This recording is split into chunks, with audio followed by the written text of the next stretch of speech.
All rise.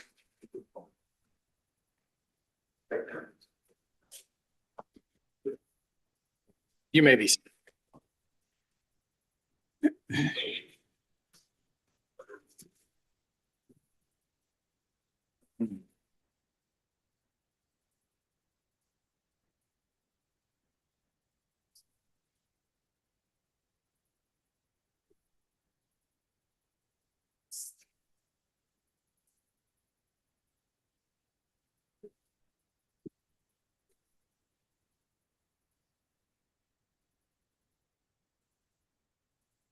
Are we ready?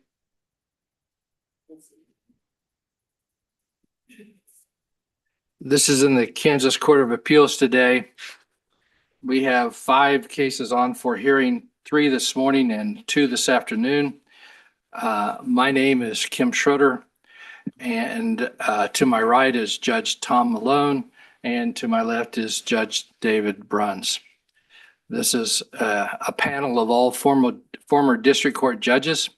So we've been in the trenches for many years before we were given the opportunity to serve on this court.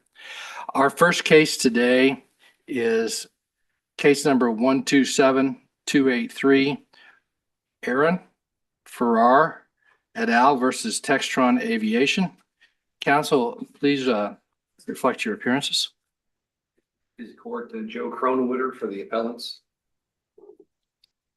William Freeheim for the appellee Textron Aviation. Thank you. You may proceed when you're ready. And do you require any rebuttal? I would, Your Honor. I'd like to reserve 5 minutes for rebuttal. Okay, and I have this as a 15-minute argument. Correct, Judge. You may proceed. Thank you, Your Honor.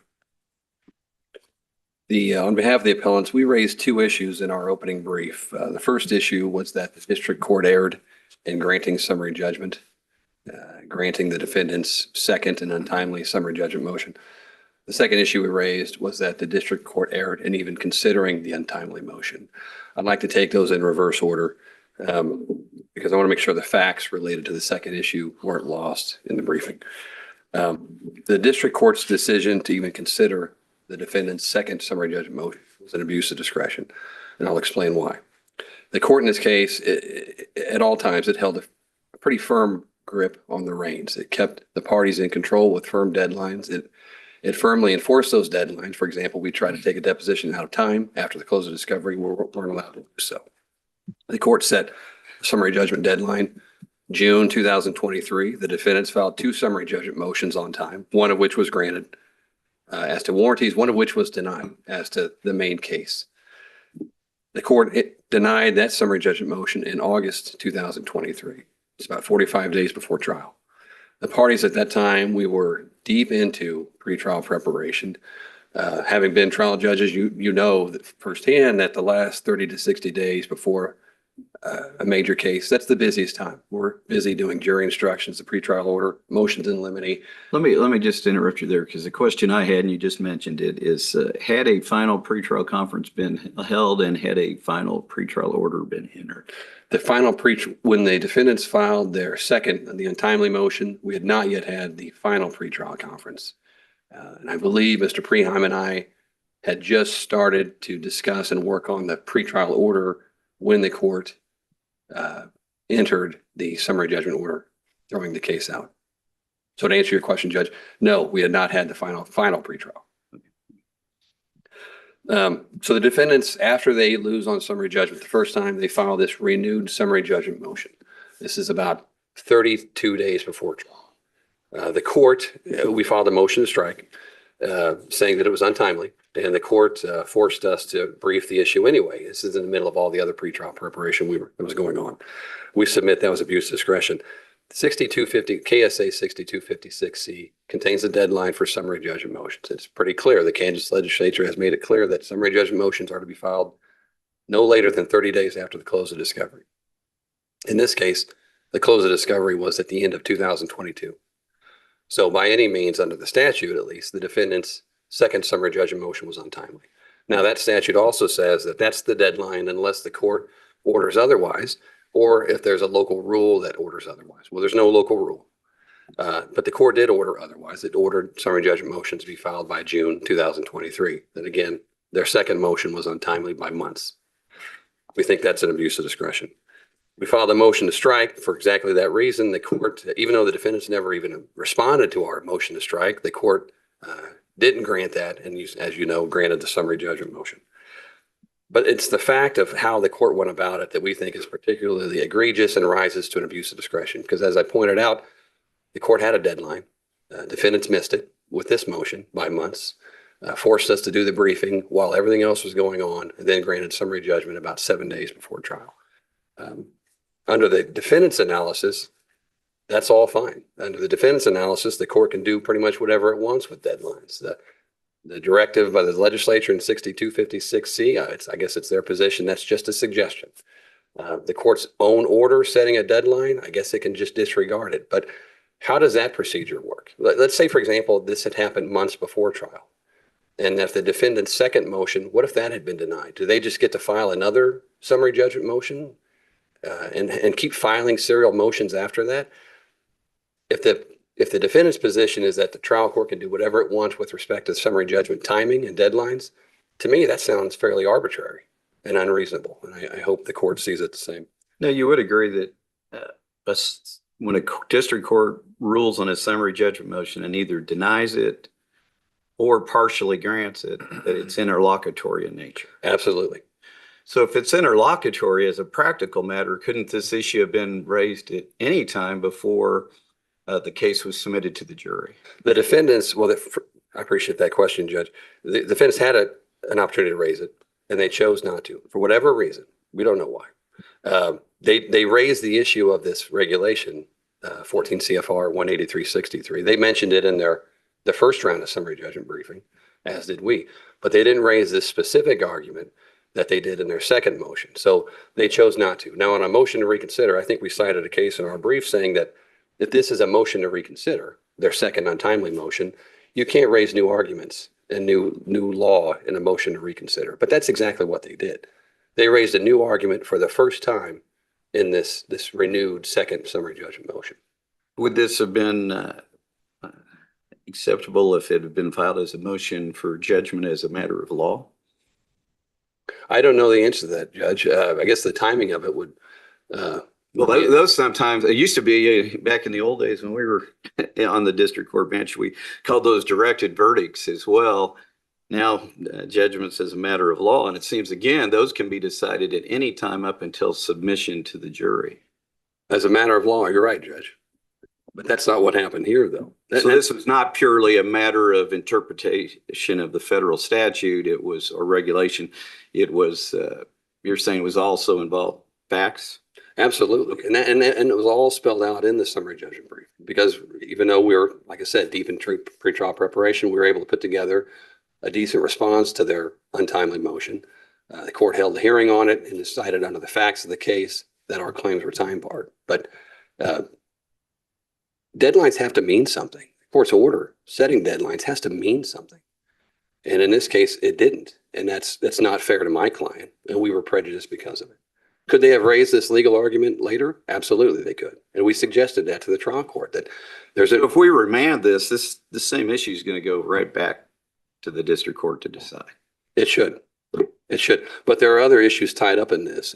When the trial judge denied summary judgment in August 17th of 2023, it didn't grant summary judgment in part and deny summary judgment. It just denied summary judgment. There are other federal regulations we rely on that were discussed by the trial court, discussed in the summary judgment briefing, that should also play into this. And if it goes back to the trial court, which we urge this court to do, all of that needs to be taken into account by the trial judge. That's kind of what happened here. The trial judge denied summary judgment, picking apart the federal regulations, but making it clear under one regulation, it was clear we could go forward. It was clear there was a fact question and that the case should go to a jury.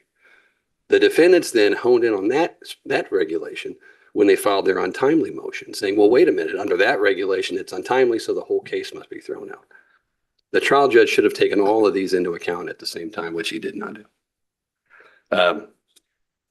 I lost track of my time, Judge. I assume I have some. You've got about 4 minutes. Okay. On the second issue, technically, it's the first issue we Let me raised. back up a question. I guess I'm a little confused. I've always understood a district court has the discretion to change its mind at any time before final judgment. A district court can change its mind on a motion to reconsider. I agree with that. I guess a district court could change its mind sua sponte. I think he could just change his mind sua sponte if he realized that it made an error as a matter of law. Right. But here, Your Honor, the problem is this error in the law was raised by the defendants for the first time after they had a chance to do that. If the trial judge had gone out and done his own research and entered an order saying, wait a minute, I think I made a mistake, and brought it up on his own, that'd be a different position than where we are now. Where we are now is that the defendants waited until the 11th hour to raise a new legal argument after the deadlines had passed. But you had sufficient time to respond to it. We had, the trial judge at first wanted us to respond on a shortened time frame. We insisted on getting the statutory 21 days, and we didn't. Thank you.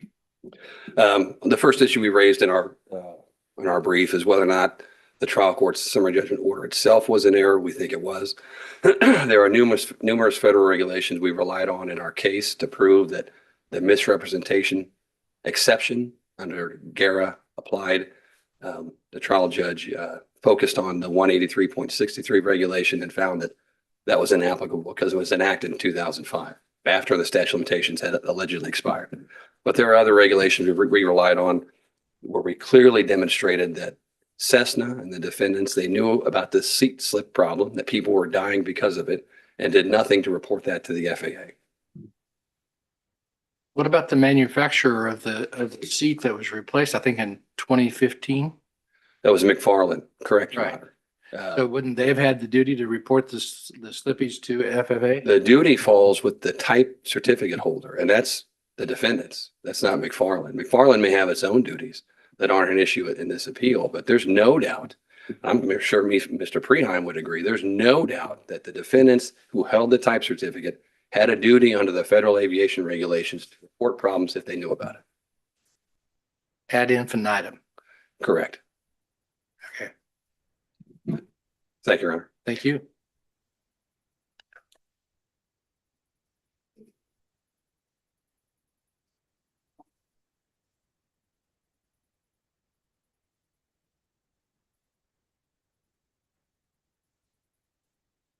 May it please the court, I will take up the issues in the same order that the appellant's counsel did.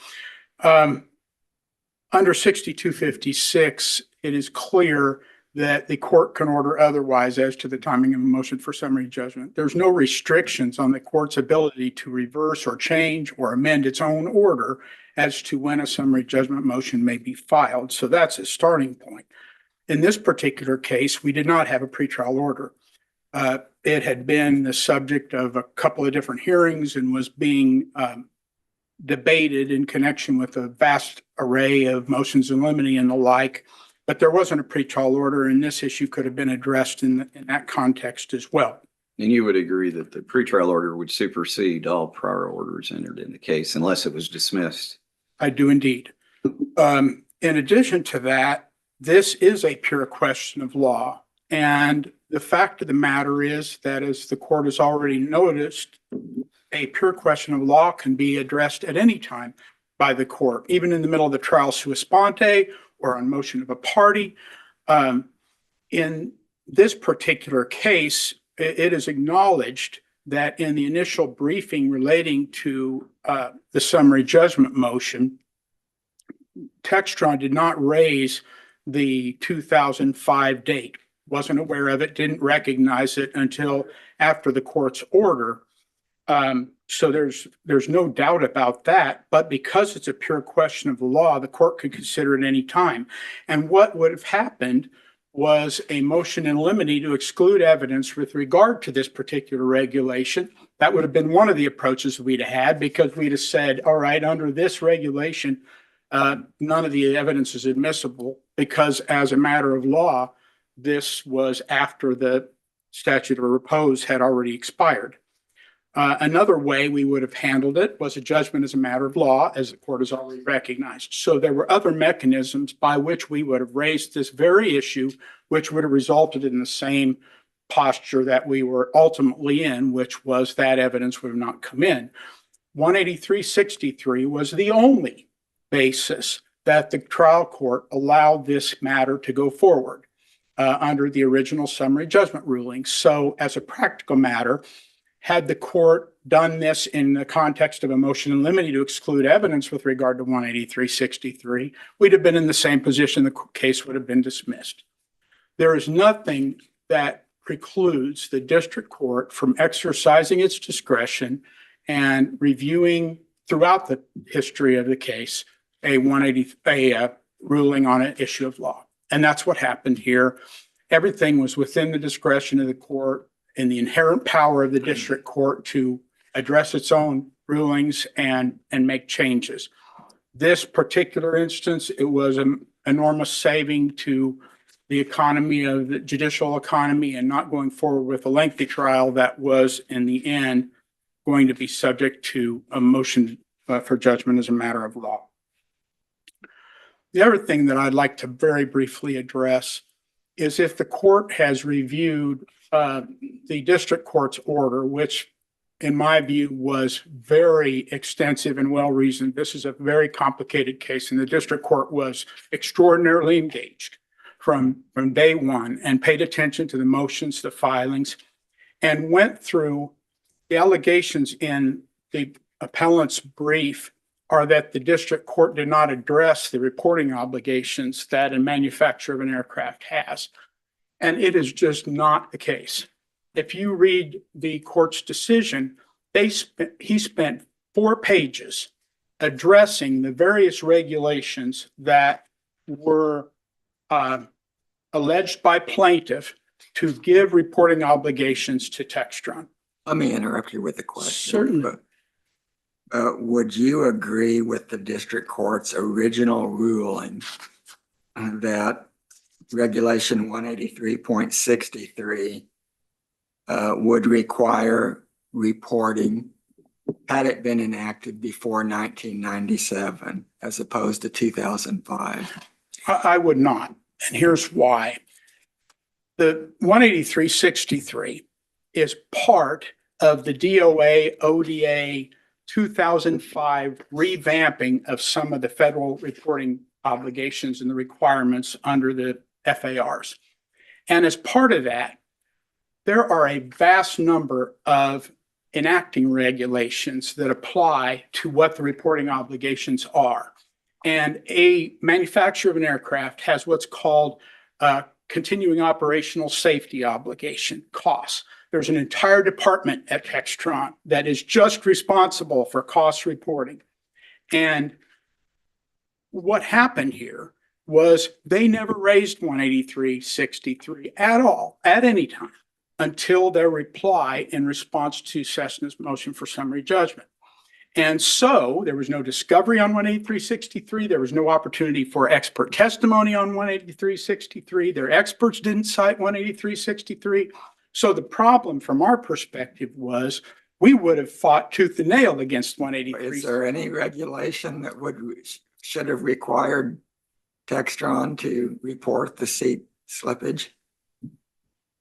No. I mean, and part of it is under the district court's analysis, like 21.3 requires reporting if there's something that could have. Let's say the judge was right, though, that 183.63 didn't apply only because it wasn't enacted until 2005. Why does really that matter? Explain that to me. Okay. In part because, as the court noted, any claims with regard to this aircraft were abolished as of 1997, which is the statute of repose 18 years after the manufacture and sale. Textron didn't touch this airplane after that.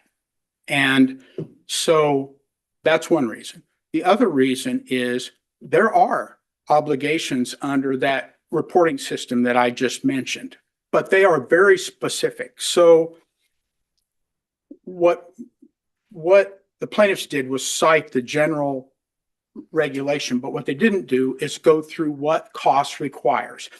And this is going to be more detailed and it's beyond the scope of the record, but when an SDR is filed or an NTSB accident report is filed or any of those things happen, the manufacturer is obligated to go into that, look at it, and determine whether it meets the cost requirements for reporting.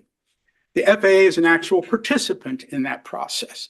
So part of what's happening here is that they're making general allegations without any expert support, without raising it until well after discovery was closed, about what the obligations are under 183.63. There are some, but they're not the implication that the plaintiff is drawing here, which they've never, and this is another part of the problem, the Rule 141 issues, where they don't cite to the specific things that they claim Textron was supposed to report. And it makes, as the district court noted, it had to wade through 1,400 pages of just general stuff, not specific facts with citations to the record, saying this is what must be reported. The best example of this. Again, the first part of your answer, I'm just trying to make sure I get this right. Sure. You're saying that a regulation enacted in 2005 couldn't resurrect the plaintiff's cause of action, which was extinguished in 1997. That's part one. Part two is they shouldn't be raising it. I'm giving you an alternative ground for making the same ruling because, again, no discovery, no ability for us to come in and say these are or not reportable activities, and no specificity under Rule 141. You can't just simply throw out something. You should have reported dozens of cases where seat slips were the cause. They don't have any factual basis for that. And if you see the motion in limine, which I've cited in the appellate brief, relating to other accidents and incidents, you'll see that. Then the experts that they did have didn't know anything about a lot of those accidents, never saw anything about them. So they just make a general allegation without a specific reference to something that should have been reported. And the Butler case, which is really instructive. Everybody cites it. It's Butler versus Bell Helicopter. There, you have a case where Bell was manufacturing military aircraft not subject to the purview of the FAA. And they had done a study on a tail rotor system on these Bell helicopters that showed that they were failing in the military application at 2,000 hours or something. On the civil side, with the FAA, Bell went in and asked for a new inspection requirement of 4,000 hours, moving it from 4,000 to 5,000 hours, while Bell knew that there was a failure in the military application of the very same helicopter at 2,000 hours. A specific piece of knowledge, a specific piece of information that should have been reported. That's not our situation here. Here is just a generic, amorphous, uncertain allegation that we believe, our experts believe, that these multitude of airplane crashes were caused by seat instances, which is not what the FAA found. It's not what the NTSB found, but those are the allegations. Those aren't specific facts that are reportable under any regulation. And that's the problem. And of course, you've already seen that the district court went to great lengths, 4 pages worth, taking each one of those apart and saying, no report, no report, no report. And here's why. And things, the most important of which is that if things are already known to the FAA through the NTSB system or reports by other people, you have no obligation to report as a manufacturer. So in each accident that they claim was caused by or that was reportable and was caused by a seat slip, every one of them was based on an NTSB investigation. So they already had the information. They don't cite anything that the FAA did not know that somehow Textron had a duty report. And therein lies the problem. It is A real basic question, and that is when 183 dash or .63 uses the term ODA holder, is that the same thing as when we refer to the certificate, or is the ODA something different? It is something different. So what is the ODA? All right, the 2005 timeframe when 183.63 is part of the new ODA system. Okay. The ODA system is, I should have memorized this, it's operational delegated authority, which basically means that the FAA designates certain people that have to require testing and so on within the manufacturer's confines to do certain functions on behalf of the FAA. It happens in a lot of different areas, but this is one. And that ODA system is what was created in 2005. And it basically says you, manufacturer, have the ability to act as the FAA in connection with certain very specific activities. So in this case, would Textron have been the ODA holder? It would have been. Okay. So you'd get to the same place under your argument that the fact it wasn't enacted until 2005 means that the statute of repose had already extinguished any potential action. That's right. And again, even if there is an accident, to Judge Malone's question, even if there is an incident or an accident or anything like that after 2005, even if you presume there was recording requirements under 183.63 and the enacting regulations, you have to go through that continued operational safety process where it's very specific about what does and doesn't have to be reported. And we never got a chance to address that. We're just addressing this in the abstract. So given that, I think that's another alternative ground. Another thing that I'll just raise, which is in the record, if you look at Textron's motion in limine, there were only, I believe, 2 incidents that were after 2005 that are on the list of incidents where 183.63 would even be implicated. So that's another issue that was raised. So if you saw the magnitude of the record in this case, it's enormous. So there's quite a few twists and turns here. But at the end of the day, if you just read the court's opinion, it really went to great lengths in both summary judgment. Let me ask you a final question. The judge said that regulation 21.3B didn't require reporting here because that only applies if I understand it, this seat slippage didn't deviate from the type certificate. Right. I don't understand what that means. Be glad to. Explain that to me. So a type certificate is issued with every product that ultimately goes to commercial sales. So when a manufacturer wants to make an airplane, they have to get it approved by the FAA. And they get what's called a type certificate, where every airplane is to be manufactured in accordance with that certificate. So it's got what's called a type certificate data sheet.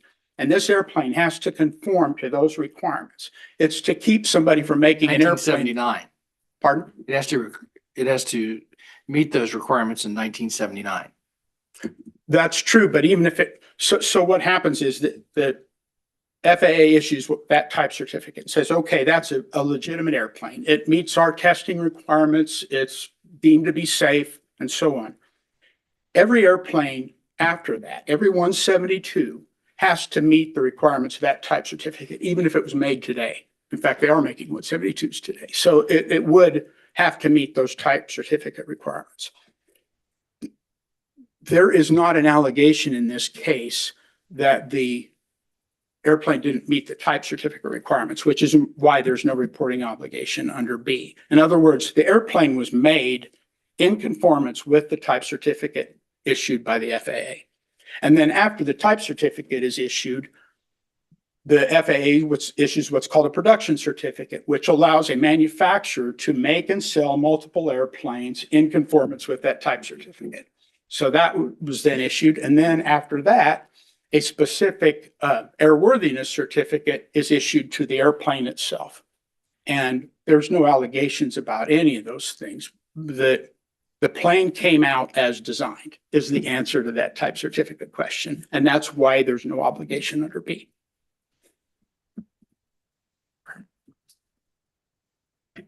Thank you very much for your time. I'm sure I've used it. Thank you. Well, let me start off with this question. As your opposing counsel indicated, the judge gave careful reasons why 21.3 subsections A, B, and F didn't require reporting here. What's your best shot as to why the judge was wrong on any of that analysis? Thank you, Judge. We think the trial judge was wrong on 21.3. And it's clear that if you look at 21.3A, it requires the type certificate holder to report any defect that interferes with the normal operation of the aircraft. But subsection D says basically that doesn't apply to anything that FAA already knows about anyway. That they which already did. Correct. And that was our position with the trial court in the summary judgment briefing, is that there were instances of seat slippage, a lot of them. People were injured and killed in these. We think the defendants failed to show that the FAA knew about all those instances. We didn't take it up with the trial court because if you look at the trial court's first summary judgment order, it went through the regulations and said, well, these three, I don't think for purposes of the summary judgment, the plaintiffs have shown that they apply, but 183.63 clearly applies. So we're denying. So he's denying summary judgment. He didn't grant their motion in part and say, plaintiffs, you're barred in the future going forward by arguing under 21.3. He didn't say that. We intended to do that at trial. Well, of course we were. And we're going to argue all those regulations still applied, all those exceptions to liability. So if I'm answering your question correctly, we think the trial judge got it wrong on 21.3. His analysis, I thought, was fairly cursory, but I don't think he went into detail because he knew he was already going to find that 183.63 allowed us to. And I think that's why he phrased his original order like he did.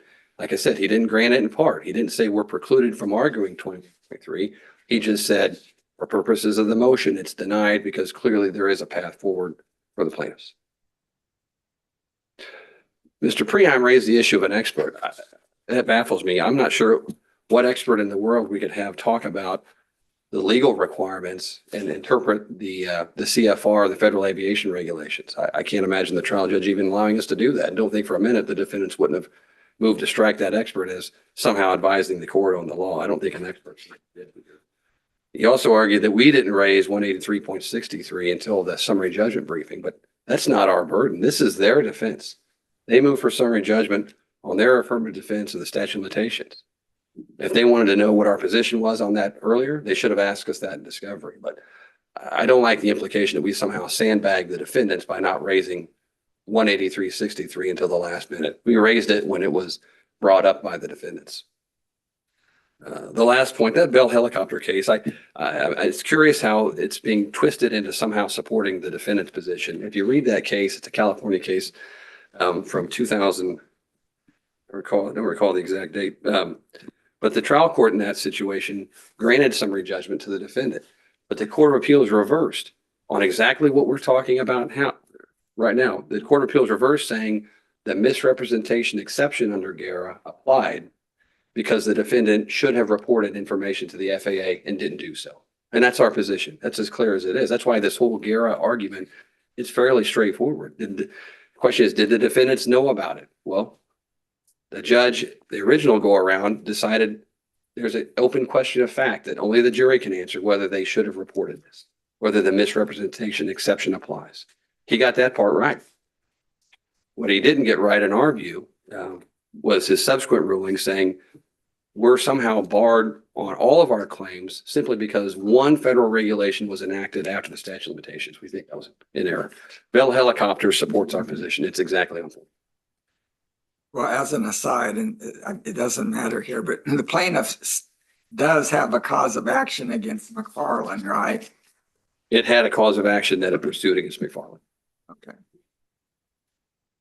And I know that's not part of this case, but Correct. Yeah. The only claims here that are being at issue in this court are the claims against defendants, which, as the certificate type holder, had the primary obligation to report defects, to report that people were dying because of these seat slips, which it never did. I mean, that's why this lawsuit was filed in Douglas County, Kansas, right? That's where McFarland is. Is that correct? It was filed in Kansas in general because Cessna's available here, McFarland's available here. Correct. Thank you.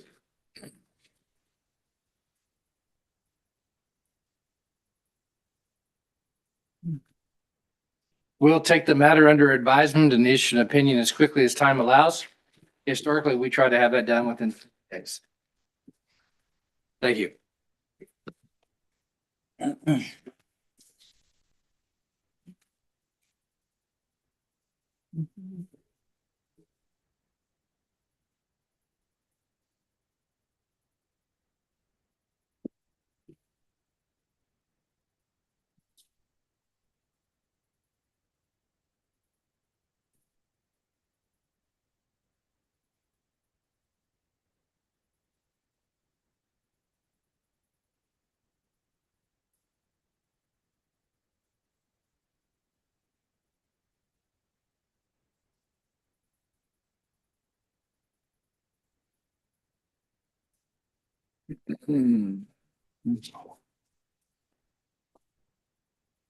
Our next case is State of Kansas versus William Wesley Fletcher.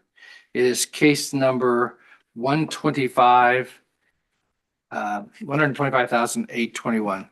Counsel, please reflect your appearances. May it please the court, William Fletcher appears through counsel Casper Shire, Kansas Appellate Defender. Morning, may it please the court, David Loudon, Deputy Riley County Attorney, appearing on behalf of the FLE, the state of Kansas. Thank you. I likewise have this one for 15 minutes. That's right, Your Honor. And are you requesting any rebuttal? 3 minutes, please, Your Honor. You may proceed. We cannot assume that juries know the law when they're not instructed on the law. At his trial, William Fletcher testified that Vera Birdwell shot at him. A few minutes later, he used force to make sure that he got out of Vera's house alive. Vera insisted that the gun went off accidentally when she was pistol whipping William. Either way, a properly instructed jury could have concluded that self-defense justified William's use of force.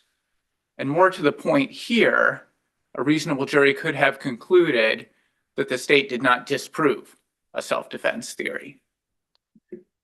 William's case, first and foremost, is about the importance of instructing juries on the state's burden of disproving self-defense beyond a reasonable doubt. This court should be firmly convinced of a real possibility that a properly instructed jury could have acquitted of both the battery and the burglary charges. And that's why we're asking this court to reverse both of those convictions and to remand for a new trial. My plan here today is to focus on the self-defense and burden of proof instruction issues raised in the first 2 issues of the briefs, but of course, I'd be happy to answer questions this court may have about anything.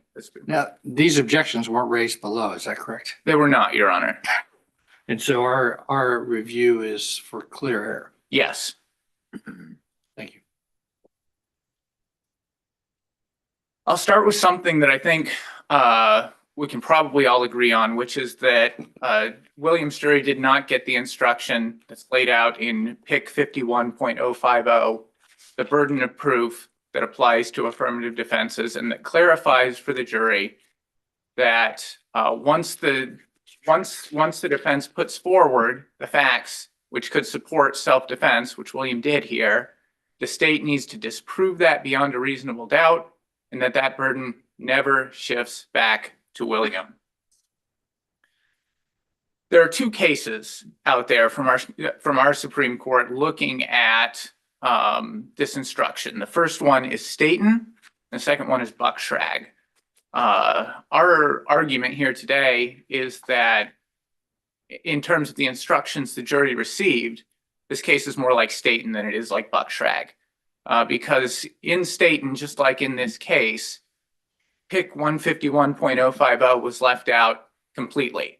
It wasn't a portion of the instruction that was left out as in Buckschrag, it was the whole thing. The Supreme Court did find that was error. And as you indicated a second ago, Judge Schroeder, that means since there was no objection to it, we're now looking for whether or not this was clear error. And before I move on to that, I do want to talk about the second issue, because I do think the burglary and the battery charges, when it comes to self-defense, have to rise and fall together. I think that the self-defense instruction, because of the way the state charged this burglary, has to apply to the burglary just as much as it does to the battery. The state charged this as a burglary with the underlying felony of aggravated battery. In other words, the state had to prove an unauthorized remaining in Vera's home, and concurrent with that, the intent to commit aggravated battery. And we point to our Supreme Court's recent decision in State v. Milo, which is a felony murder case. But there our Supreme Court recognized that even though self-defense is not typically a defense to felony murder, it can still knock out one of the elements of felony murder if the underlying felony supporting the felony murder charge, if self-defense could apply to that underlying felony. And we have essentially the same thing going on here. The only difference, of course, is that the state here had to prove the intent to commit an aggravated battery and not a completed aggravated battery. But it's our position that if self-defense excuses a completed battery, it has to excuse the intent to commit that battery as well. The jury was instructed to apply self-defense only to the battery charges and not to the burglary charge. Again, no objection, I acknowledge that. That takes us to clear error, but the jury should have been instructed that they could use self-defense on the aggravated burglary charge. But if the jury was instructed that self-defense applied to the battery and found that it did not, wouldn't they likewise find that it did not as to the burglary charge? Yes, and that's why I say that these challenges rise and fall together. Not only did they not get instructed that they could use the self-defense on the burglary charge, they didn't get burden of proof on, as to either of those charges. They didn't know that the state needed to disprove self-defense beyond a reasonable doubt.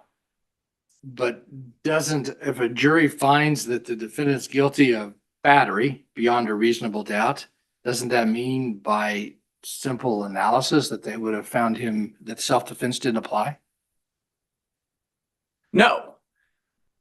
William essentially admitted that he was guilty of battery here. He said that he hit Vera. He did it to incapacitate her so he could get the gun and get out of the house safely.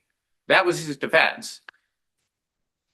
We know that William committed battery. He said so. The question is, was it justified by self-defense? But there was a self-defense instruction. There was a self-defense instruction. Yes, Your Honor. And so don't we look at the instructions as a whole to see whether or not they fairly instructed the jury? Yes, and here they did not, because the jury was never told that the state needed to disprove that affirmative defense beyond a reasonable doubt. That's the core problem here. Thank you.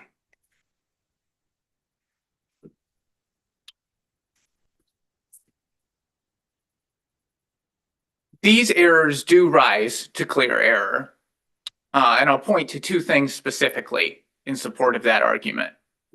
First, factually, had the flight of that bullet that went through the wall of Vera's home been just a few inches different, this case looks dramatically different.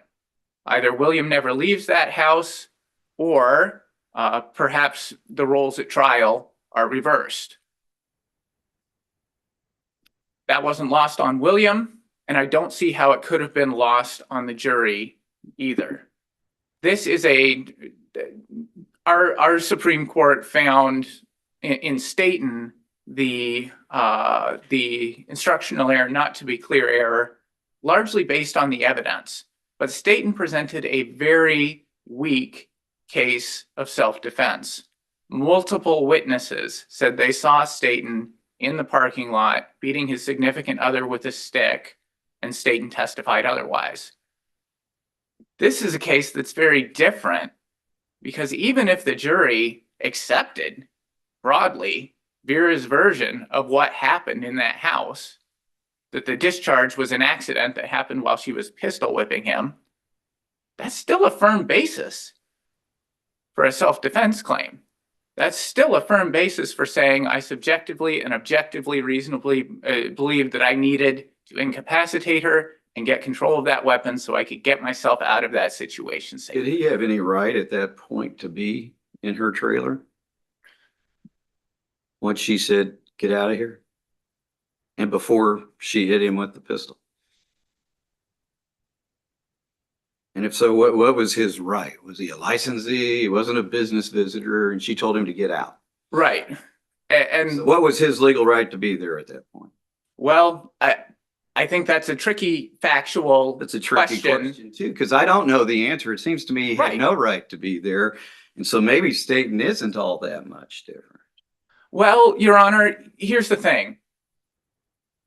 This went on over a period of hours, right? The testimony, I think everybody agreed on this, is that he showed up around 11 o'clock, and the shooting and the events that followed didn't happen until sometime early the next morning, right? And Which could be 12:01. I don't have the record. I'm just in front of saying me, but- early, I do keep reading about early the next morning. That could have been a relatively short period of time. That's not my Middle of the night. Sure. That's not my memory of Okay. the record. My record is that But my regardless, once she says, "Get out of here," sure. how does And- he have a right to stay? Well, one of the, odd things about this case is he was out of the house at one point, right? He did, he left. His stuff was thrown out. His keys were not thrown out. He didn't have his keys. Right. He's banging on the door, trying to get his keys returned. Door is opened. He goes back in. Is he still unauthorized to be in the residence at that point? I don't have a clear answer to that question. Isn't that a disputed fact? Yes, absolutely. I mean, over the events of the evening, I think the record reflects he told her to leave. She told him to leave 50 or more times. Yes, and he said that, and his testimony was this was the nature of the relationship, that it was a constant back and forth between you're welcome here, you're not welcome here, you're welcome here, you're not welcome here. And that was, frankly, it was an unhealthy relationship for everybody, to be perfectly honest. And that was, I think that came through in the trial testimony.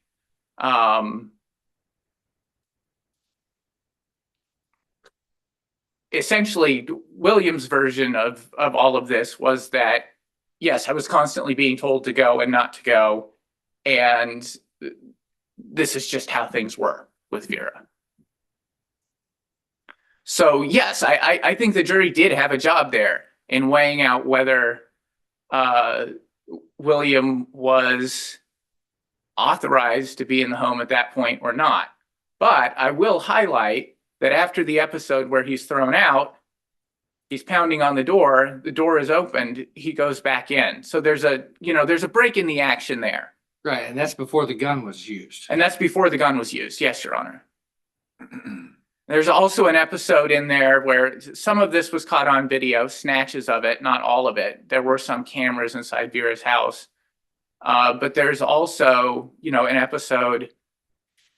I don't think I think the testimony was somewhat conflicting as to whether it was before or after the gun was shot. But there's an episode where William is essentially cowering next to the door and Vera is throwing shoes at him. So there's, All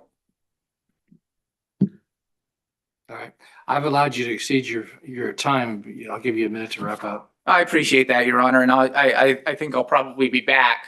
So I'll just close now by asking this court to find that these errors, as well as the other we briefed, which are primarily instructional errors, are clear errors that demand reversal. Thank you. So I'm gonna set a timer here so I can watch it, if that's okay. Yeah, it's 15 minutes. Thank you. I'll try to be as accurate as possible. Okay. May it please the court. One of the critical things in this case is that there are some indisputable parts of the evidence, I think, that we can start with. I think both the defendant and the victim here, Birdwell, agreed that there was punching and kicking of the door to gain entry back into the residence. That's on video. The defendant entered and remained without her authority up to and through the time that he punched her. I think that's undisputed as well.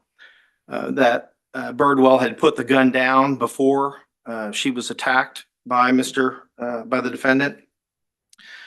That he had a key in his hand when he attacked her. That she had her back turned to him and was on the phone at the time that occurred. And that there's no dispute as to the level of damage that was created to her ear. I understand that there's a argument here by Mr. Shire that maybe that wasn't disfigurement or whatnot, but nonetheless, I think those are the critical things that form the basis of a lot of my arguments that are made in the brief, and I've laid out pretty much everything that I can on that, and I think it's fairly straightforward. I will admit, as I did in the brief, that there were some instructional errors that were made here, like in the first issue. Is there any doubt that the state failed in its obligation, or the court failed in its obligation to give an instruction regarding the state's burden of disproving self-defense beyond a reasonable doubt? No, not at all. I mean, that did not occur. But as I note in my brief, the question is that clear error? What is your response to counsel's argument that self-defense would apply to the burglary charge because the underlying felony was aggravated battery? Brought up in issue 2. My defense would be that neither the Supreme Court cases on that Hawley case in particular doesn't support the notion that self-defense was required as to the aggravated burglary charge. Simplistically, was the underlying felony aggravated battery there? It wasn't, but the principles in there, Judge. The principles would be that if the self-defense can't negate an element of that charge, then it wouldn't be appropriate to do that. In the Hawley case, it was felony murder and aggravated robbery. In that case, you can't have it was held that you can't have a self-defense charge as to aggravated robbery, even though aggravated robbery had a physical element to it, Clearly, right? self-defense isn't gonna be a defense to a Right. burglary. And But he's saying it is because the underlying felony right, was aggravated battery, which self-defense does apply to. it would. However, with aggravated burglary, as noted in my brief, we don't have to prove aggravated battery in proving burglary. Now, we may have done that, and we did do that, according to the jury's verdict anyway.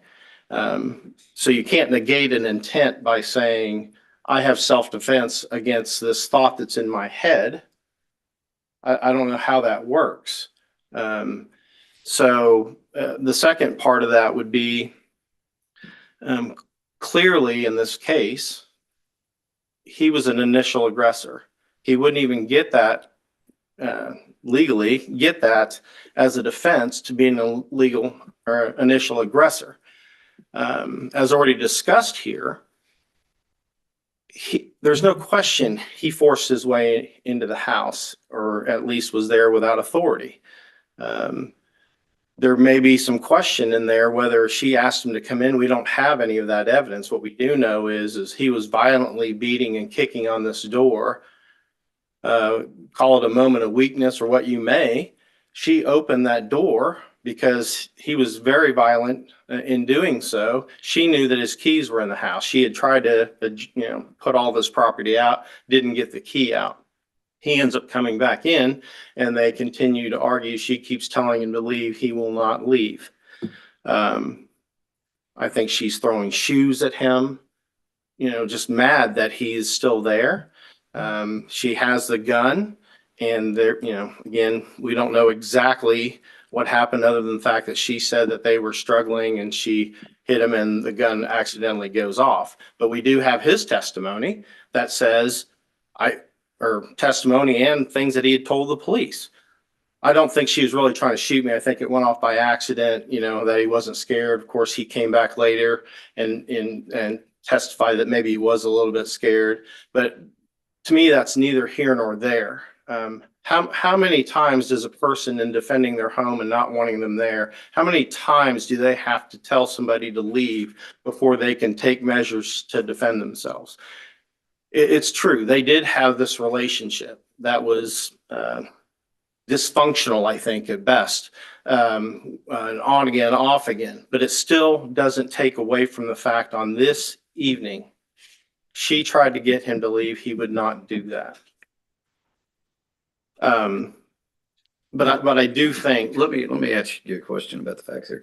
I think I understand this, but by the time she hits him with the handgun, and then he ends up hitting her a few times and injuring her ear and whatever, he had his keys back at that point. He did. He had it in his hand. He had the keys back Yes. at that point. Yes, he said he had the keys in his hand. So if that was his intent, was to get the keys back, that had been completed. Yes, Now, did you try this case? I did not. Okay. You may not know the answer. I'm trying to figure out as a practical matter how the jury instructions came to pass.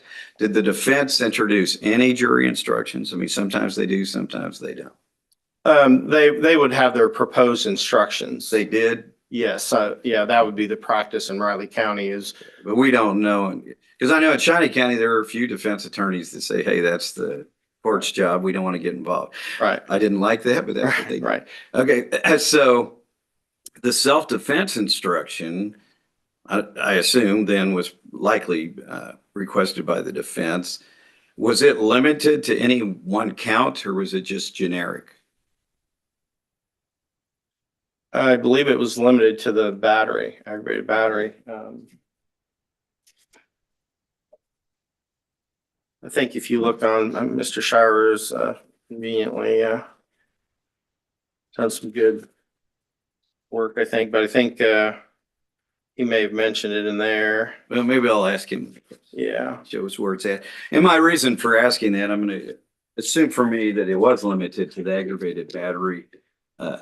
Doesn't that mean then that the jury was instructed about self-defense on aggravated battery and also the element of aggravated burglary that includes aggravated battery. Yeah, that would be true, yes. And I take it, since you didn't try the case, you have no idea why the self-defense burden of proof was not requested or given? I think that was an oversight in talking to the trial attorney in this case. But as noted in the first issue, just briefly, I know I've got about 6 minutes left, but on that first issue, I think, you know, we recognize there was an error. But if you look at the case from the time that it was argued in voir dire, argued and, you know, pointed out in the opening statements, through the trial, the closing arguments, it's very clear that the state accepted the burden of proof on every issue. Now, I recognize that it's maybe a little scarce on the actual, we have the burden of proof regarding the self-defense issue. But as I note in my brief, I think there is one reference on page 20 of my brief. There was one reference during closing arguments that arguably I think could be read to say, we have the burden here and the state doesn't, or the defendant doesn't. And it's at the bottom of the page and it says, and the defense in their own closing argument helped make this case. And it's not their burden, it's mine. But they told you and they reminded you that there was only one key that had blood on it, and it goes on and on.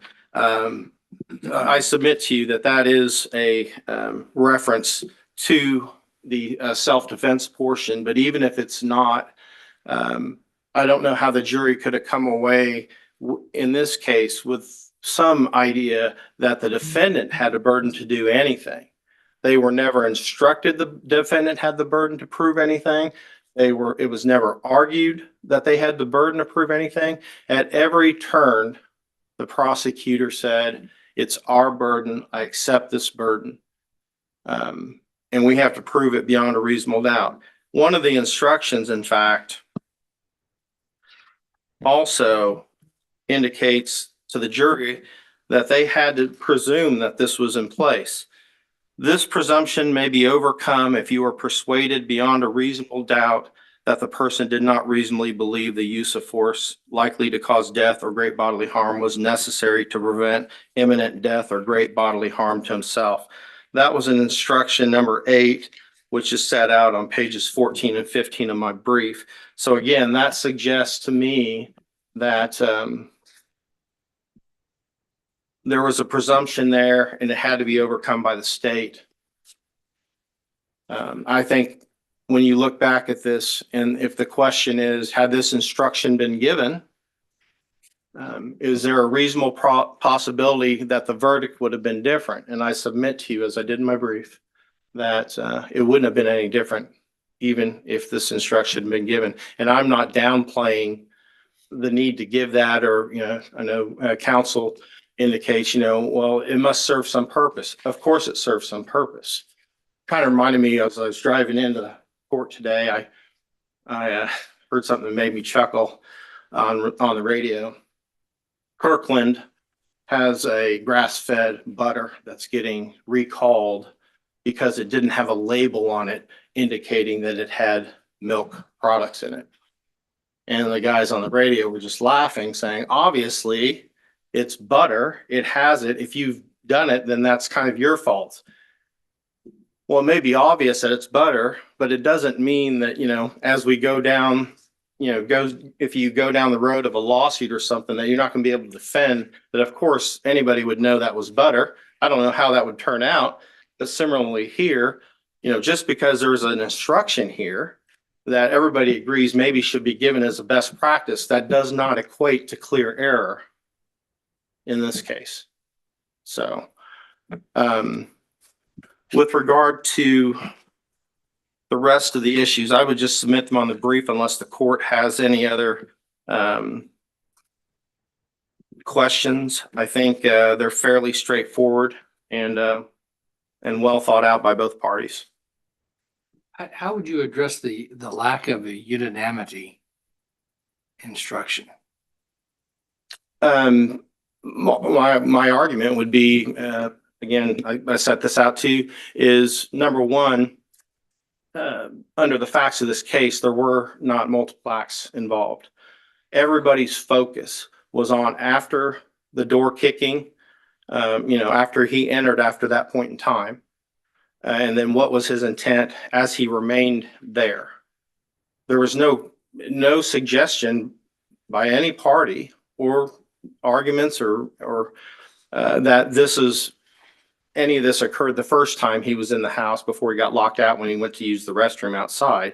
The only time that he remained within was this one incident.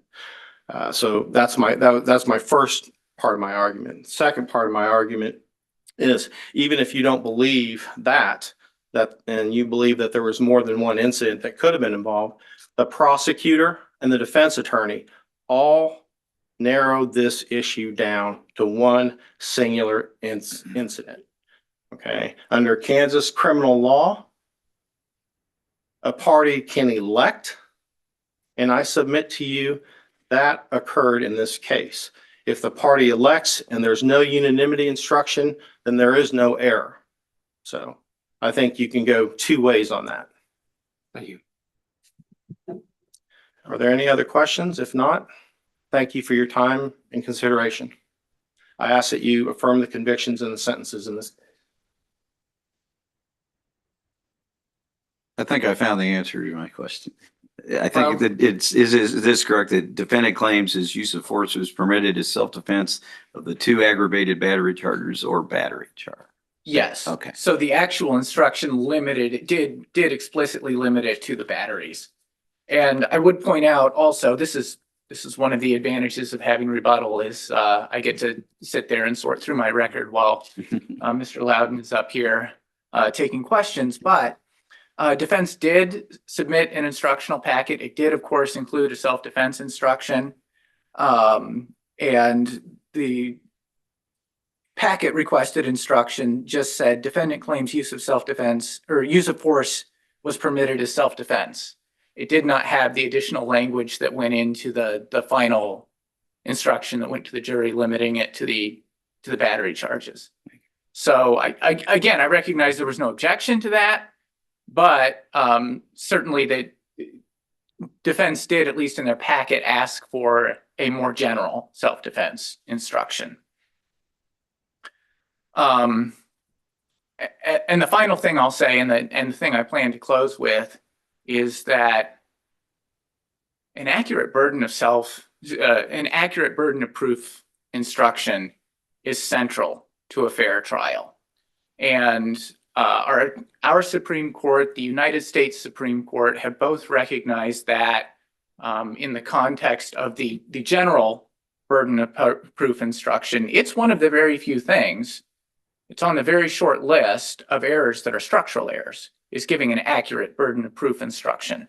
And I know this is an affirmative defense burden of proof instruction, so we're probably not in that world, but I think it highlights just how important that is, especially in a case like this one, where William admits that he hit Vera, and he did it to give himself a fair opportunity to get the gun and to get out of the house.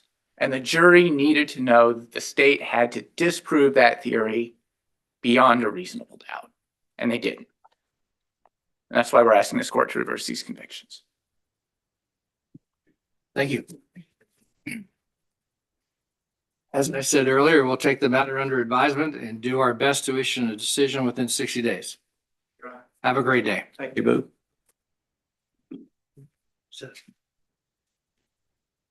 I'd say let's just keep going. What do you think? Okay to go.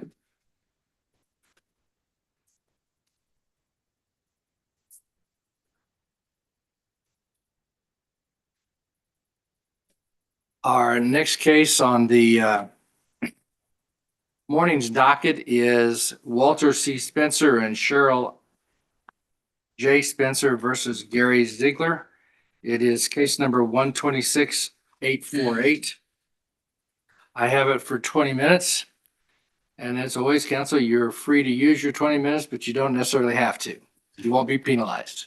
With that, your appearances, please. May it please the court, good morning, your honors. Mark Epstein on behalf of appellant and cross appellees Spencer. May it please the court, Jason Pryor and Todd Thompson on behalf of the appellees and cross appellants.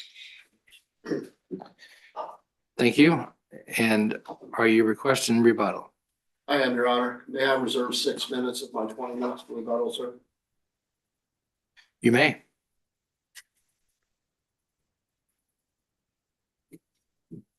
You may proceed.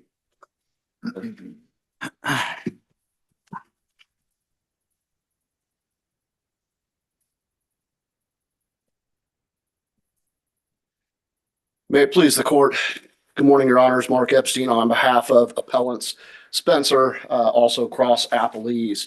I'd like to focus the bulk of my time this morning on our issue, which was an appeal of a judge-entered verdict against us in favor of the defendants on finding a driveway access easement where no such easement exists. We will also address the 2 appeals of the jury verdicts, which were all found in our favor, 2 of which have been appealed by the defendants. One was a finding of adverse possession in our favor. The other was a finding of outrage in our favor.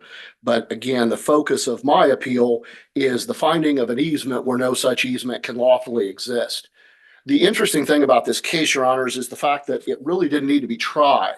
The issue was disposed of as a matter of law before the trial even began.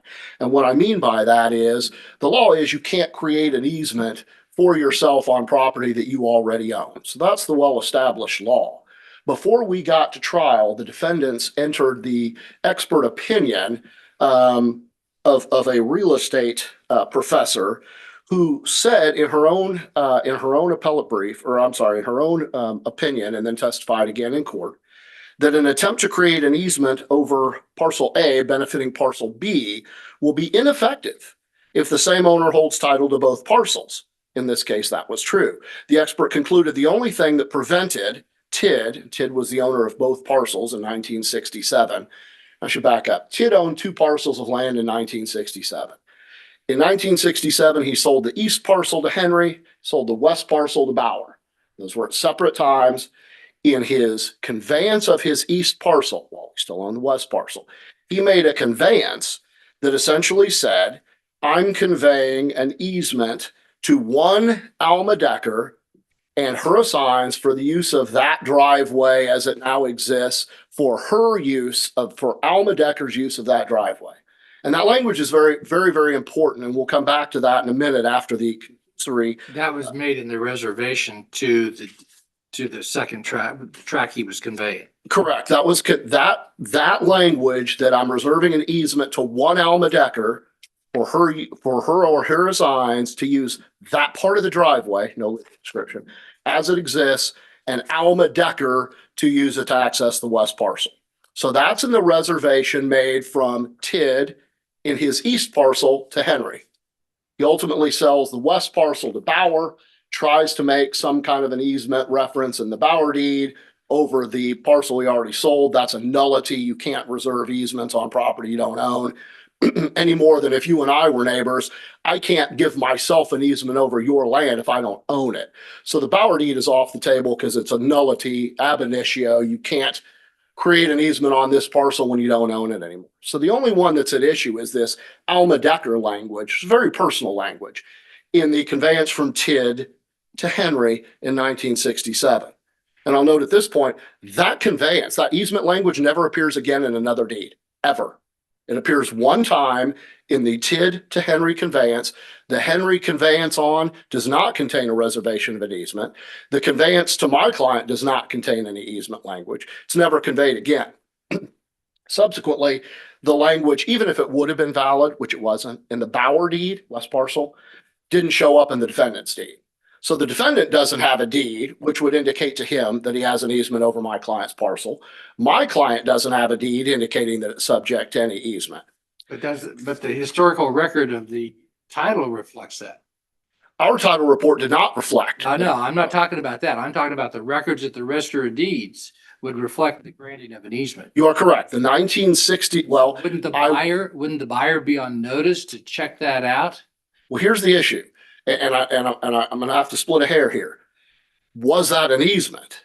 There was a reservation, I would agree with, but did he reserve an easement? I think that's the critical part. And the answer to that is what he reserved was not an easement, nor can you reserve an easement when you own both parcels. Okay. So I want to get back to what the expert says. So the expert agrees with us that it would be an attempt to create an easement over parcel A to benefit parcel B will be ineffective if the same owner holds title to both parcels, which would happen. So she concluded the only thing that prevented TID from creating a legal easement is the fact that both parcels were under common ownership. So that's the end of the issue. It really is. It's shocking to me that we had a trial. Their expert said you can't do what they just did.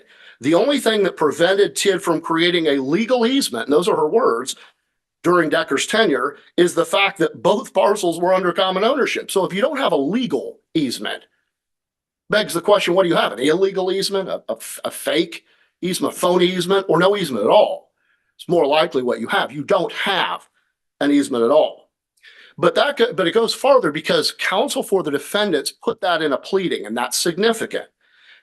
The only thing that prevented TID from creating an immediately effective express easement during Decker's possession of the Ziegler West parcel is the fact that both parcels were under the TID's common ownership. Counsel for defendant goes on to say, noting the general rule that owner cannot have an easement in his own land. So because the appellees admitted in their pleadings that they don't have an express easement, that issue should have been off the table. As a matter of fact, I mentioned that in my pretrial brief to the judge and said, there is no express easement to try. You have an expert witness that said you cannot have a legal express easement when you have ownership of both parcels. Counsel for defendant wrote it in a brief that constitutes a judicial admission. And in my reply brief, I go to great lengths to explain what it means to have a judicial admission. Once you have that, it's off the table. It's a waiver of that issue of law. And I raised that with the court, and the trial court ignored it. So the issue never should have been before the court. We had an admission by their expert, admission by counsel that they don't have an express easement. That's it. We don't have an easement. At best, the next argument would have been, we have a quasi easement. But it's important for this court to understand that that argument was never raised in any of the pleadings. So we're done, right? They prayed for an express easement and a pertinent easement. Their expert said they don't have one. Their brief says, we know we don't have one. We got a problem. We have ownership of both parcels, so you cannot create an express easement. They didn't pray for a quasi easement, so we're finished. I was shocked we even had a trial with that admission.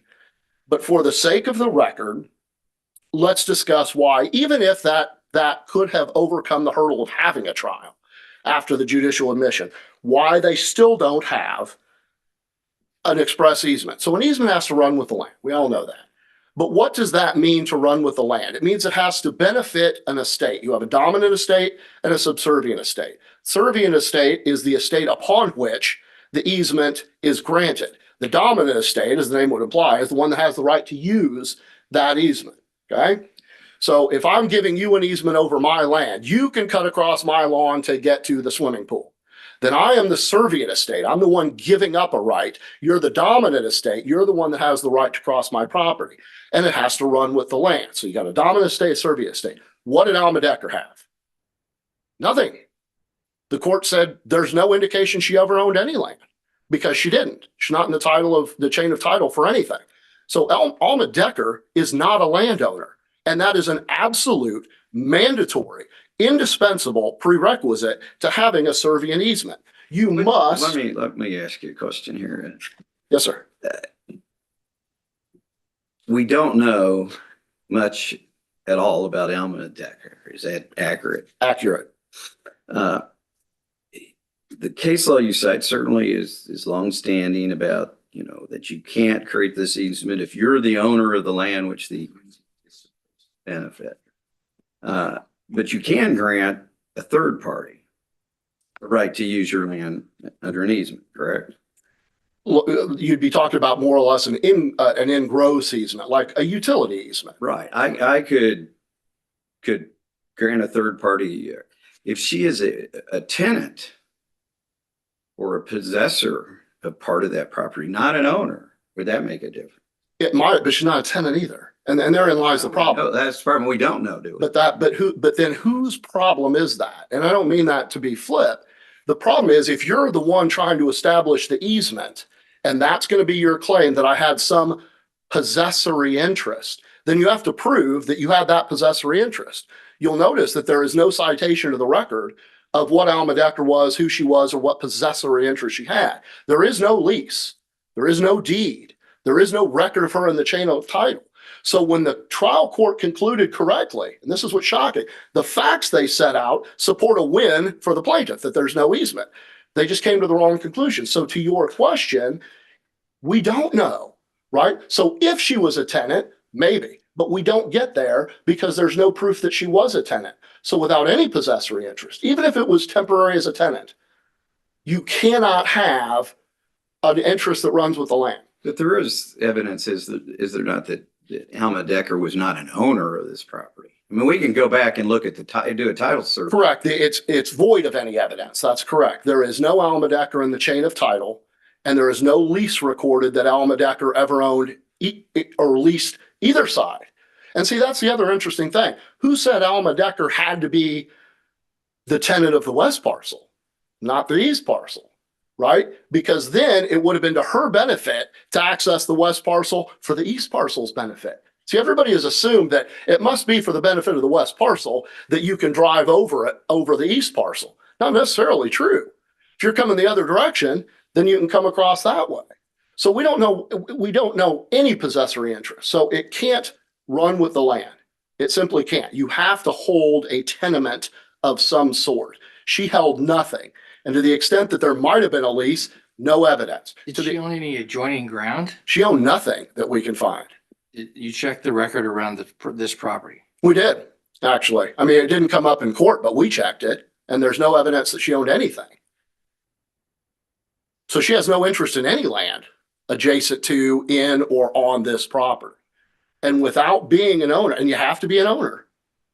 And the reason why it's critical that you have some possessory interest, and Judge Bruns, as you said, something, an estate of some kind, whether it's a lease or an ownership, is because it has to be passed to your successors. And that would be point two.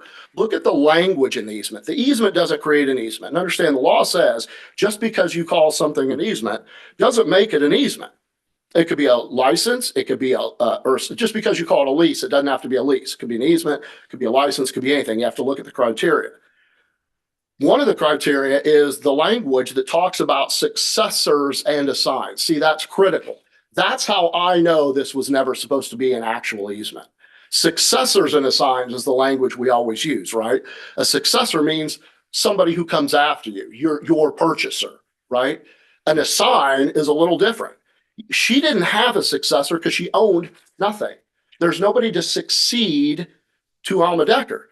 Now, I guess allegedly she could have assigned it like a personal license, but then that's what it is, right? And there's no evidence of an assignment.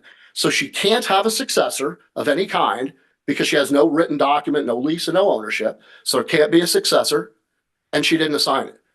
So my argument is whatever Alma Decker had, which is really just a license, died with Alma.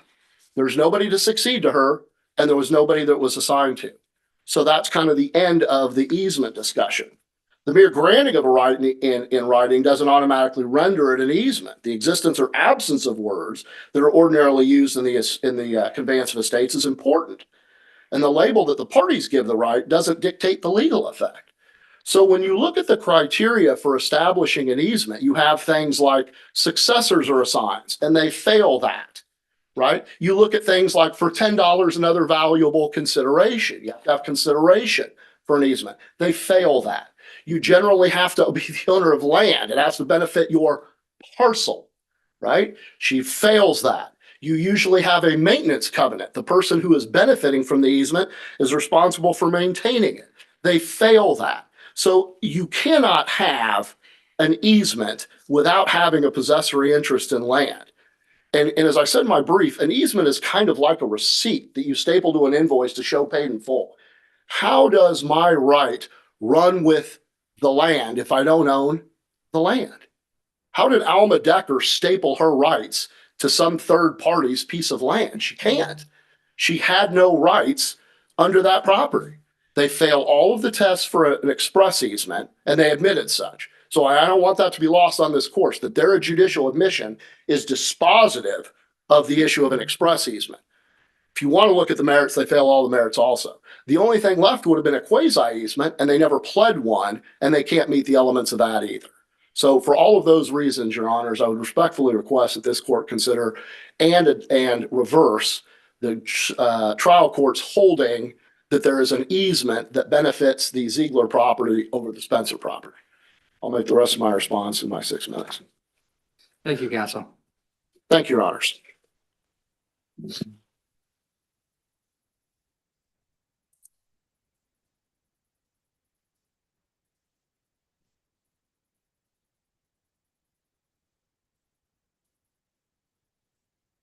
You may proceed when you're ready. Thank you, Your Honors. May it please the court. Your Honors, this case is about a clear and unambiguous driveway easement that's existed for over 50 years. It's about honoring the express terms of deeds and agreements and respecting the long-established property rights that the Zieglers and their predecessors in interest have in the use of this driveway. The plaintiff's attempts to rewrite history and deny the existence of this easement are simply not supported by the evidence or the law. The district court correctly ruled that there is a valid and enforceable driveway easement across the east parcel. I think our arguments are very well stated in the brief, and as you mentioned, Judge, we don't need to use all of our time. I don't want to re-argue things that are well stated in our briefs, but I did just want to point out a couple of things. First and foremost, the claim here made about the waiver of the issue of law is without merit.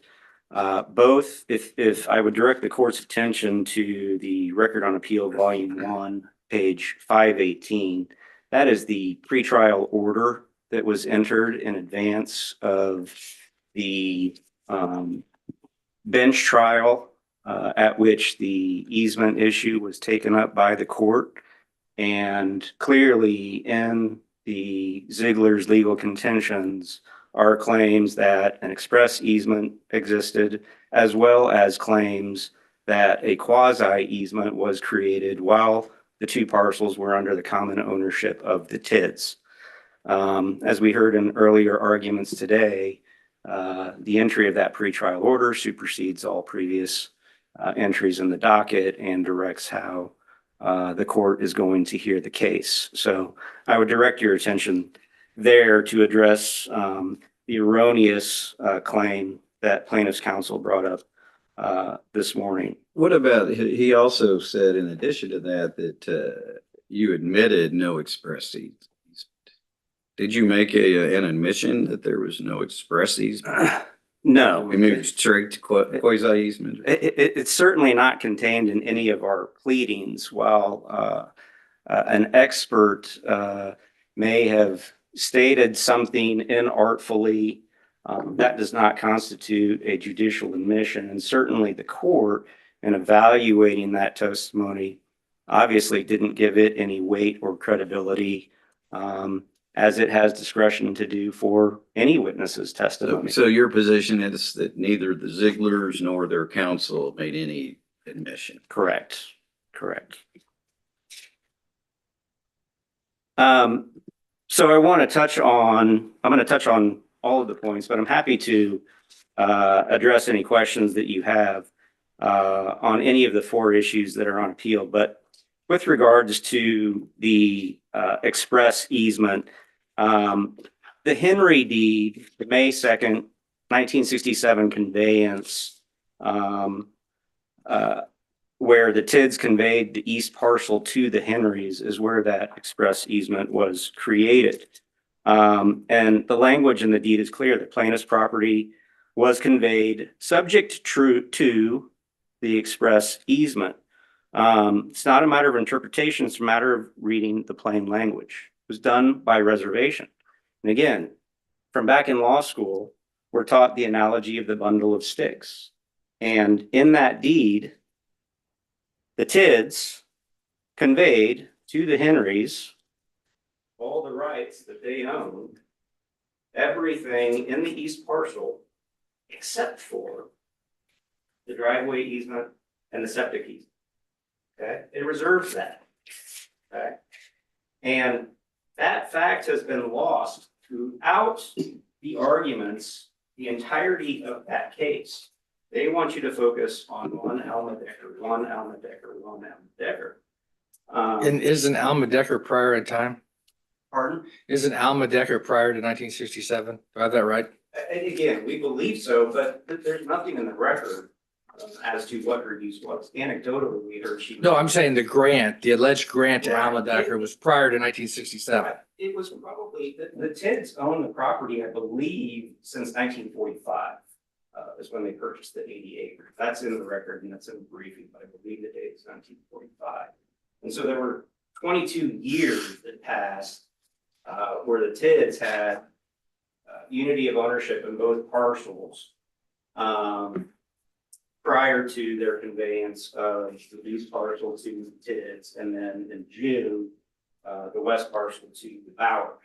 Now, again, when the Tids reserved the right to use that driveway, they reserved it unto themselves. And then when they conveyed on June 2nd or June 6th, 1967, when they conveyed that west parcel to the Bowers, granted these rights to the Bowers, memorialized in both of the deeds. Now, the other thing that I really wanted Leave to, that. Let's look at you. You make a good point. I think Jim Kincannon, Professor Kincannon, used to say, don't think great thoughts, read the rule. And I think that's true with property cases. So what do you make of, and you heard counsel's argument that, you know, I think we all can admit we never heard of Alma Decker before this deed. They probably all knew her well, you know, she probably was somebody's great aunt or something, but we don't know that. So all we can do is look at what was done. What's your position on where in one part it says it's running, a covenant running with the land, but then says passes to the heirs or assigns of the owner of the land and does not use the term successors? What do you make of that fact? Because I take it neither of the parties here are the heirs or assigned.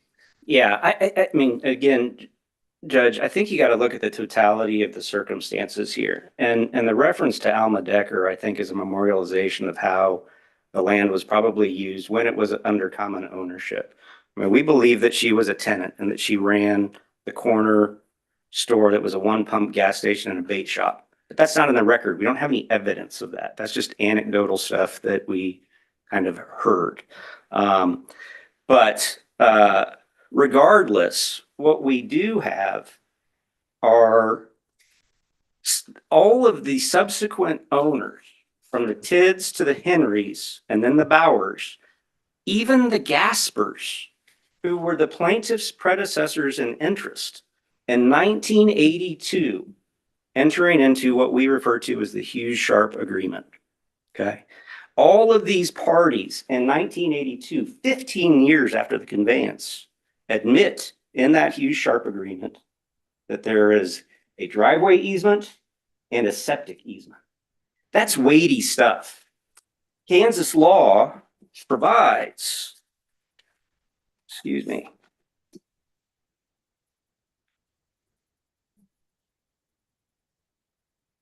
that if parties to a contract subsequent to its execution have shown by their conduct that they've placed a common interpretation of the contract, this interpretation will be given great weight in determining the meaning to be attributed to the provisions in question. Nobody until the plaintiffs ever question the existence or enforceability of the driveway easement or the septic agreement. 15 years later, the Hughes-Sharp Agreement worked to, what's the right word? To rescind the septic easement. The Gaspers wanted to take that east parcel free and clear of the septic easement, so they entered into this big four-party agreement to rescind the septic easement. There has been no rescission of the driveway easement. Now, once, gotta make sure I get my parties straight here.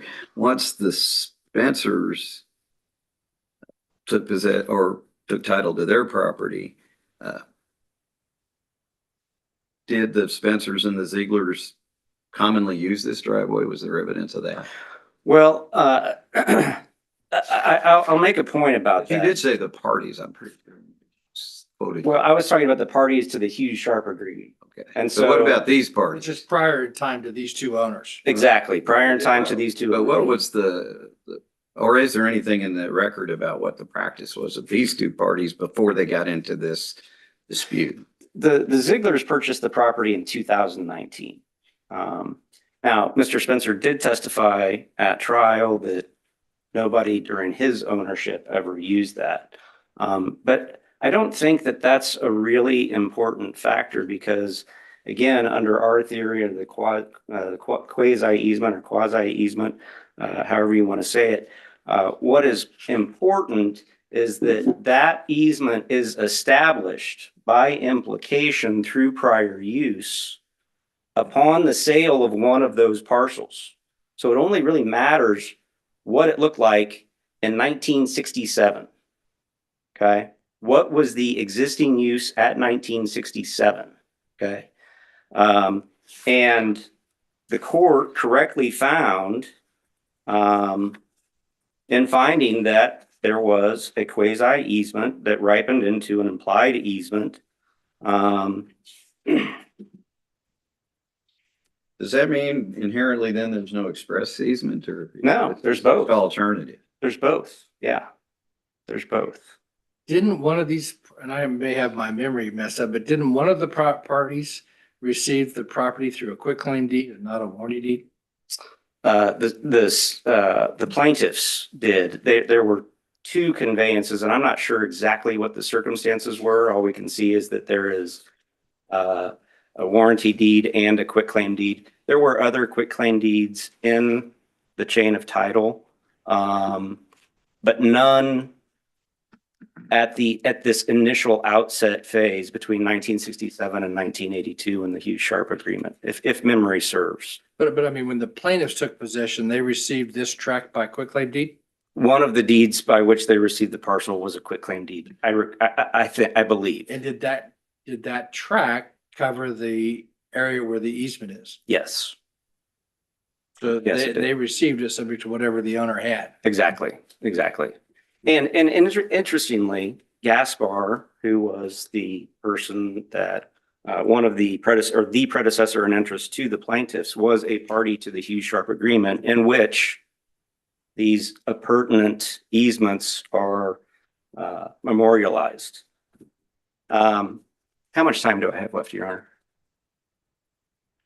About 3.5, 4 minutes. Okay. Well, I know you want to move on to, and we want you to too, but I want to get one more thing here. Okay.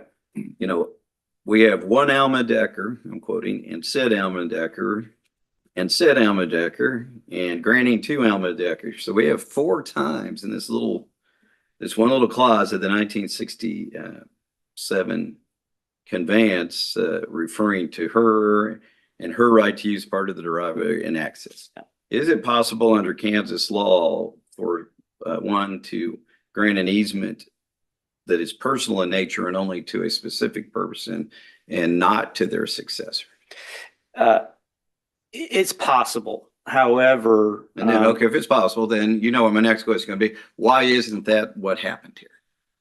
because it just doesn't make sense, Your Honor. It doesn't make sense to grant an access easement and even less so a septic easement to one person. That's been. How does that? Yeah. Well, but it was rescinded 15 years after the writing of the one Alma Decker, one Alma Decker, one Alma Decker. Okay.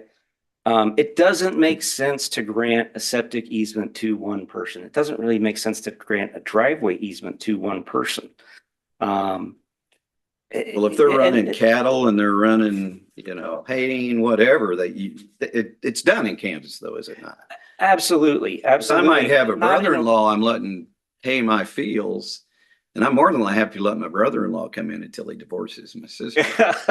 But as long as we're at peace in the family, but I don't mean that, 20 years from now, I'm gonna let some guy come in here and run the land. Your Honor, admittedly, the easement is probably could have been written a little bit clearer, but it's our position that the language that's used in the express easement granting the driveway easement from the Tids to the Henrys is nothing more than a memorialization of how the land was used when it was under common ownership. Okay. So since you're running out of time, I want to make sure we cover this because we do have the cross appeals and whatever. What's your position on this claim of tortive outrage? Quite simply, that the plaintiffs failed to prove all of the essential elements, and specifically we're focused on the third element, that of causation. Well, was there enough to get it to the jury? Well, we don't believe so. The court allowed it to go to the jury, but What about to again, even get it to trial? I mean, the testimony could have been a little stronger on what his damages were. Probably recognize that. certainly, and again, both parties in this case, and this is just me telling you my view of how this trial was conducted, both parties claimed outrage. These are neighbors that just didn't get along. Well, there's some evidence of maybe some inappropriate, not advice you want to follow if you're going to be a good neighbor. Understood, Your Honor. But key to our cross appeal here is the failure to show causation. And I would submit to you that given the testimony of Mr. Spencer, who at the time of trial was 78 years old, sought treatment at the VA for whatever it was, not identified, for medications that were not identified, is He did at legally least testify, did he not? That, you know, even though he did not identify the medicine, said that he sought medical treatment and that at least some of the drugs were given because of that. I Is think that enough? it's not. The law in Kansas requires more. And the case that we cite, I believe it's Taiwo v. Vu, but it says, when the matter remains one of pure speculation or conjecture, the probabilities are at best balanced. It becomes the duty of the court to direct a verdict for the defendant. Where the conclusion is not one within common knowledge, expert testimony may provide a sufficient basis for it, but in the absence of such testimony, it may not be drawn. Okay. We argued that the case should not be submitted in our, now you got me, motion for directed murder, or Jamal, thinking about that earlier, but the court submitted anyway. We believe that was error. And so you're saying his testimony that he had high blood pressure and anxiety wasn't sufficient? Legally insufficient, yeah. All right. I think I've covered it all. If you don't have any questions, I'll go ahead and rest on the arguments we set forth. Let you expand a little bit with our questions, but thank you very much. Thank you. Counsel?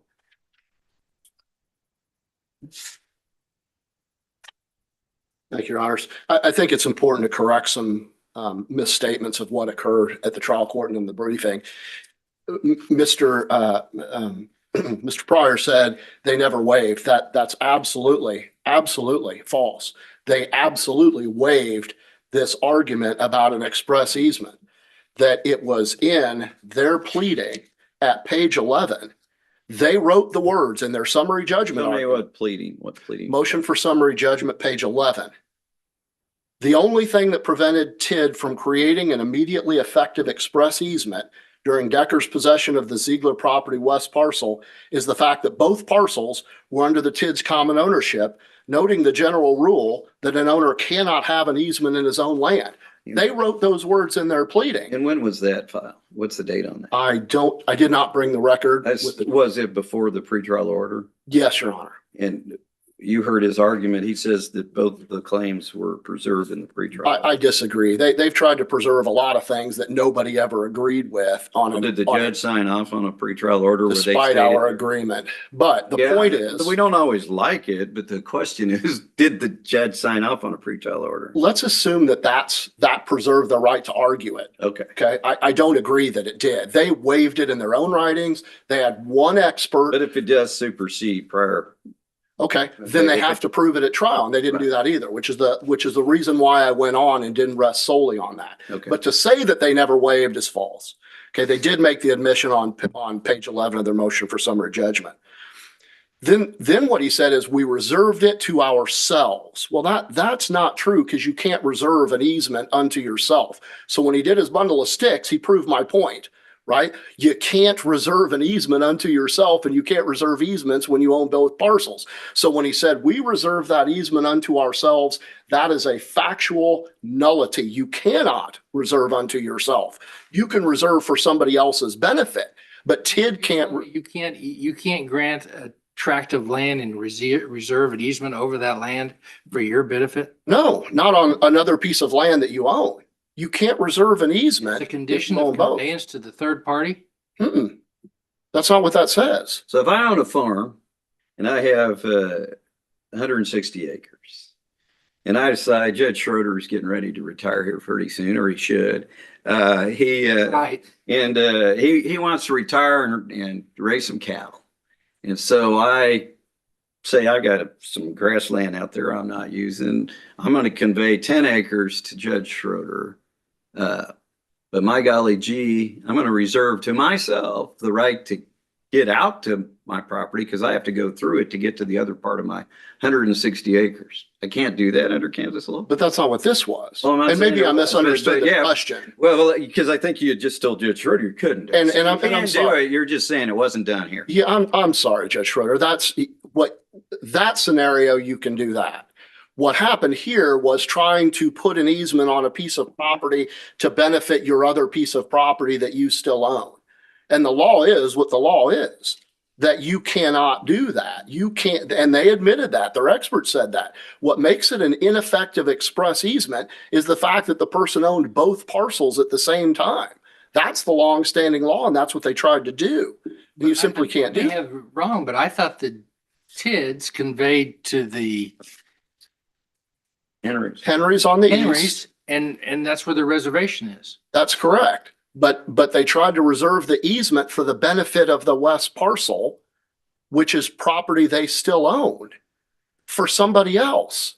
They conveyed the easement to the Henrys, reserving the easement for their benefit as the owners of the property they had, right? That's not what they did. They reserved it for someone Alma Decker. They didn't even reserve it for themselves. So that's where the fallacy is. We reserved an easement for ourselves. The TIDs didn't reserve anything for themselves. So it's nothing like Judge Brunn's analysis of what if it's my farm and I'm going to let Judge Schroeder farm it, but I want to keep an easement for myself. It's not what happened. TIDs gave Henry's an easement and tried to say in that easement, by the way, I'm giving you the land, but this other person we don't know is going to be able to access her land or this land through your land. That's what was ineffective. And there's no dispute. The experts said you can't do that. They wrote that we can't do that. So, I mean, it's not really up for discussion that they can't do it. But even if they could, you've got all of the other problems with what constitutes an easement. The language isn't good enough. The easement language, as you pointed out, is very specific to one Alma Decker and never discusses successors. And there's a reason. Alma Decker can't have a successor because there's nothing to succeed to, right? There's no land that she owns. There's no lease that she can assign. There's nothing for anybody to succeed to. And that's very important. With the argument that nobody ever questioned the easement, nobody ever used the easement. The only testimony about the use of the easement was from my client who said, I've been there 30 years. Nobody's ever tried to assert a phony easement across my driveway, ever. Neighbors have come and gone on that west parcel. Not a single one ever tried to use my client's driveway as an easement. So to argue that nobody questioned the easement or we can show the use, that's false. And in fact, the judge said that and wrote it, that the court found that, quote, we don't know what the circumstances were at the time of the Henry deed in 1967. Evidence was not presented regarding how either parcel was used at the time of the Henry deed. No evidence was presented regarding why Alma Decker needed access to the west parcel via the Spencer parcel. So the court concluded all of the right facts. There's no showing of a use. There's no showing of necessity. There's no showing that she had ownership. There's no showing of consideration. There's no showing of a maintenance agreement. There's no showing of successors. The language is, he got all of it right until he ruled wrong. And you can't have a quasi easement under his ruling that there's no circumstances how either parcel was used. And the only way you win a quasi easement is to prove the use prior to 67, and that is foreclosed. As a matter of law, in the journal entry, the court found no evidence.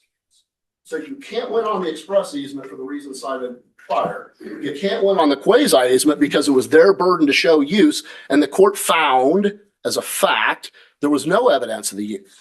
So there's absolutely no way they can win the quasi easement or the express easement. Nobody used it, not a single soul. They couldn't present a single person at trial in the history of that property that ever said, yeah, we used to drive over that property all the time. We own the west piece and we drove over the east piece. Nobody did it. So to say that nobody ever questioned it is because nobody ever pulled a stunt like this until the defendants did.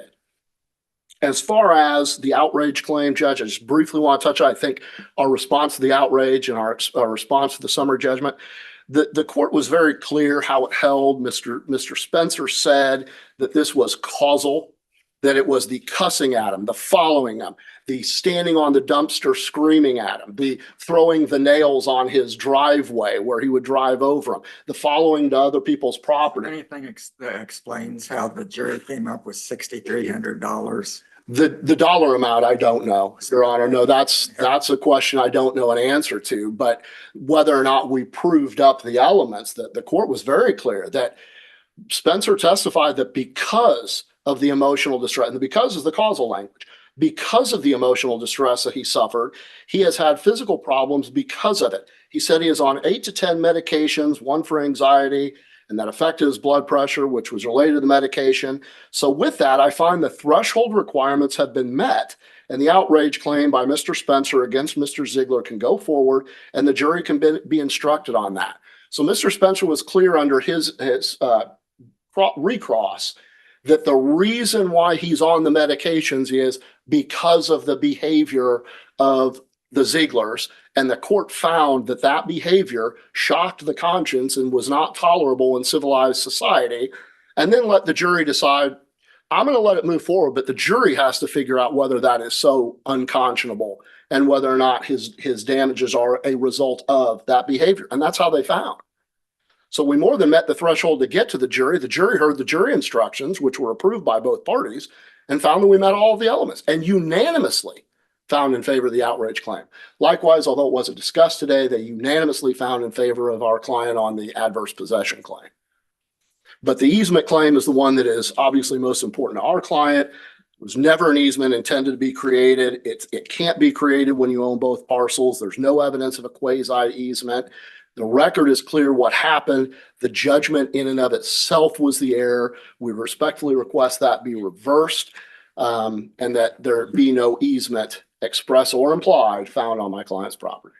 Well, if you went on the easement argument, then that negates the Nuisance claim. $1,000 nuisance. You're correct, Your Honor, because and we tried, if I can expand, I asked for an emergency appeal because I told the judge that you understand when I go to trial, you're going to make an instruction to the jury to find an easement. So I would like to have the easement issue addressed first before we go all the way down the road and end up in the Court of Appeals with a problem. He refused to certify it and send me up. So exactly what you've brought up happened. So he found in favor of the easement, and I believe that was error to find the easement. Then he instructed the jury, you must find that there's an easement. Now the question is, did Mr. Spencer interfere with the easement? And they found that we had interfered with the easement and awarded a nominal damage for that. But if there's no easement, then there's nothing for us to interfere with. And I think that does end up ultimately negating the nuisance claim. And I did ask for that in my brief as well, Your Honors. Thank you, counsel. Appreciate your time, judges. Matter under advisement and rule as quickly as time allows, but generally within 60 days. Appreciate it. Thank you. Thank you all.